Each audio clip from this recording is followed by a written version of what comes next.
Former missing persons, what's your story? Serious? In 1975 I was a 2-year American child living in Iran. This was before the fall of the Shah and America was friendly with Iran. My father was an independent contractor training the Iranian military how to fly helicopters. We lived in a beautiful home in the expat part of Tehran. I was a tow-headed white toddler with blue eyes, which was a rarity in those parts. One afternoon while my father was at work and my brothers were supposedly at school, my mother decided to go to market with her friends. She decided to leave me with a trusted maid, but this was rare. She had developed an excellent relationship with our family and my mother finally trusted her to watch me alone. My mother returned several hours later to an empty home and went into a panic. She called my father, all the other expats, and the embassy to launch a search for me. My 2 older brothers were supposed to be in school, but had skipped to hang out at the market, smoke hash, and eat pistachios with the locals. They noticed our maid, and saw that she was carrying a child. They approached her, and saw that it was me. She was talking to a man they didn't know. My brothers confronted her, she screamed, put me on the ground, and ran away. This caused a commotion, and she was captured by the market security, similar to the moral police. Come to find out that she was talking to a slaver attempting to sell me into some strange sex trade looking for blonde hair and blue eyes. The police took her, and we never heard anything about her again. I was saved from sex trafficking by my delinquent brothers. This is my story from a family visit to Disney World when I was 5 years old. We were at Magic Kingdom about to watch the parade. I wanted to have a better look during the parade, so I climbed a nearby tree. I enjoyed a great vantage point for the 2 hour long show. Following the parade, I calmly climbed down the tree and walked towards my parents and said with a smile on my face, "Wow, that was so fun." They were not happy. Unbeknownst to me, my parents had no idea I was up there that whole time. They were apparently freaking out because they could not find me and they thought I had been kidnapped. They had notified security who shut down the entire park. No one was allowed in or out until they found me. That whole time I had no idea every employee and security personnel in the entire park had been looking for me. I was just like, yup, I was in the tree the entire time. My parents once lost me when I was 6 months old. They started to freak out and cry and all of that crap. Turns out they left in the supermarket in around a mile. Took them 30 minutes and driving back home to figure out that oh shit. We left that little bastard back at the mart. True story. In 7th grade I overslept my alarm and my mom thought I went to school. So later in the day around 8ish the school calls my home telling that I was not at school. Since my mom thought I was at school she starts freaking out and apparently there was a whole school-wide report on trying to find my whereabouts. I eventually get out of bed and realize that I'm wicked late, so I run to school and kinda unique my way into class during the bells. The teacher comes in kinda frantic and asks has anyone had any contact with new username_, and then she makes eye contact with me and was like go to the office. Then everything got sorted out after that. My friends still occasionally joke about it and they made a FB page for me about the subject.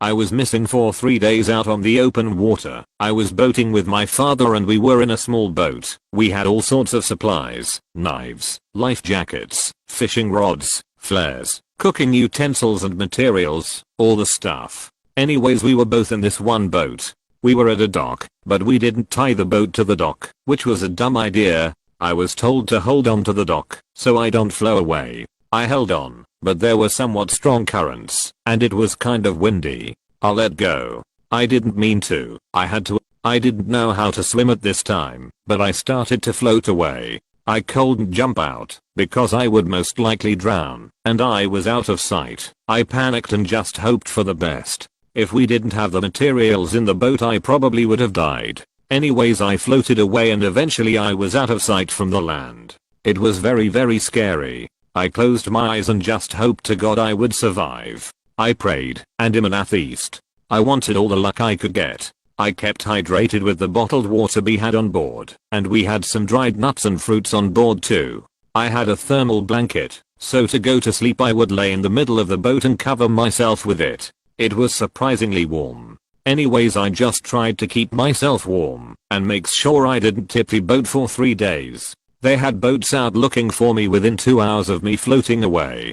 Eventually, they sent out helicopters. I was found after 3 days of being lost out on the open water by a helicopter. It was the scariest 3 days of my life. I apologize if this wasn't very long. I'm on mobile and it's hard to type on here. I may add on when I go on a real computer. I think there was a news report on it somewhere. I'll have to look for that. So, I had a pretty normal childhood.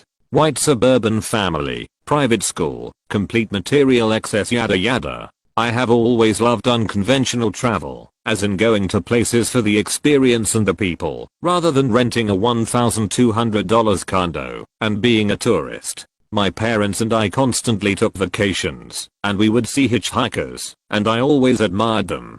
The complete freedom and the shit you get to see. This feeling grew and grew until one day, after we got home from a Denver trip, I said fuck it, and decided to go on a real adventure. I woke up one morning for school, like any other, only I didn't bring my school backpack. I brought my grandpa's Alice pack he handed down to me, loaded with camping gear and exactly $87. I drove up to the school, told my best friend at the time what my plan was, and drove to a truck stop on the northern outskirts of the city. Went into the bathroom, shaved my head. I had very long hair at the time. Threw away my phone, destroyed the SIM card, cut up my head and flushed it. Skipped ahead 3 weeks. Lots has happened. Far too many small stories to include, and I'm within 25 miles of the Canadian border.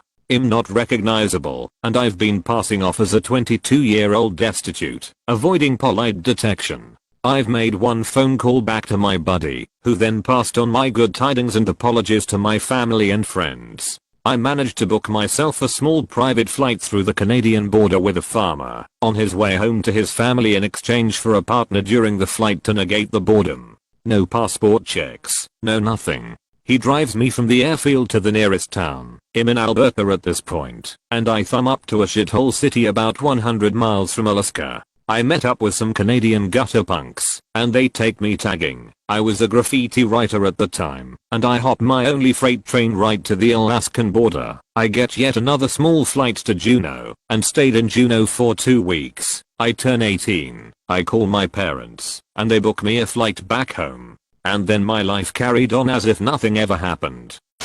Former custodial kidnapping victim here. My parents separated when I around 2 years old, and my mother's lawyer believed that it would look better to the court if she agreed to allow weekend visitation rights. One weekend, she dropped me off on a Friday night and returned on Sunday afternoon to pick me up, and my biological father had taken me away to parts unknown. She learned about a week later that he'd taken me about halfway down the east coast of the US. We are in the northeast.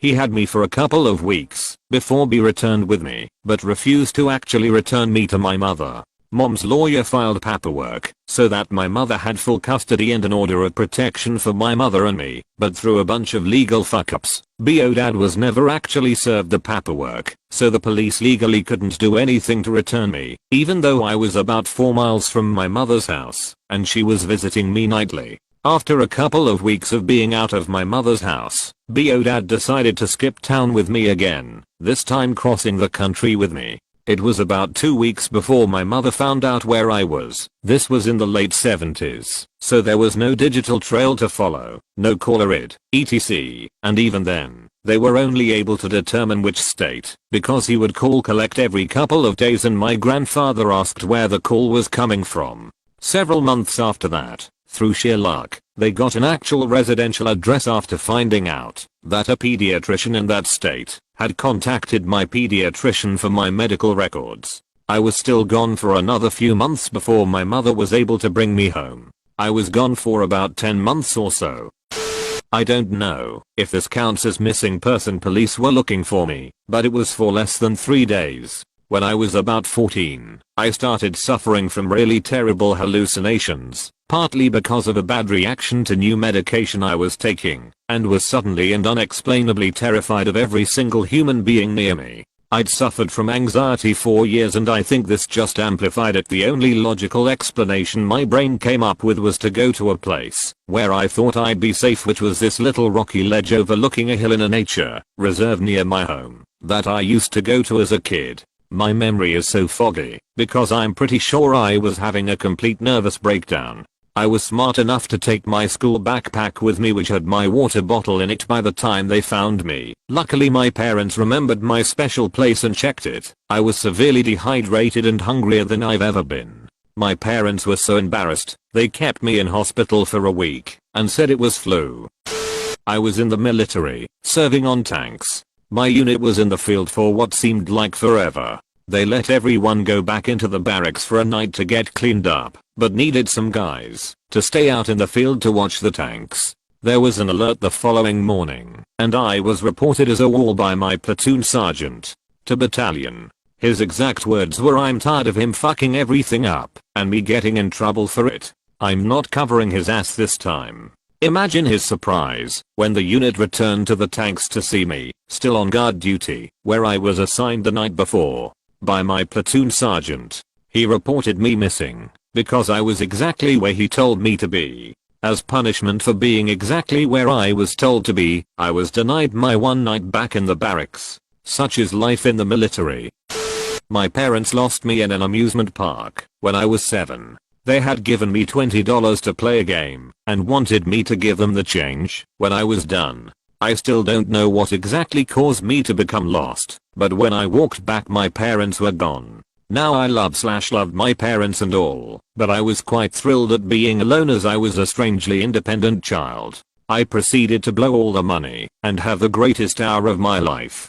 Eventually I ran into my parents, who had contacted the park security and were searching for me. Hugs then anger followed. Still the greatest memory of my childhood. It was quite surreal. So, when I went on vacation to Portugal, my family got small villa. There was a 24-hour restaurant that served breakfast, lunch, and dinner, along with snacks throughout the day. This is where it gets interesting. During dinner one night my 8-year-old mind decided it was a good idea to go exploring throughout the area. After about an hour of exploring I got sort of lost, but I knew the general area where I was. Another hour passed, and that is when my parents probably realized that something was off and decided to tell one of the waiters. Within 10 minutes the entire resort staff was looking for me. By now I'm getting bored, so I decide to start heading back, but that's when the police arrived.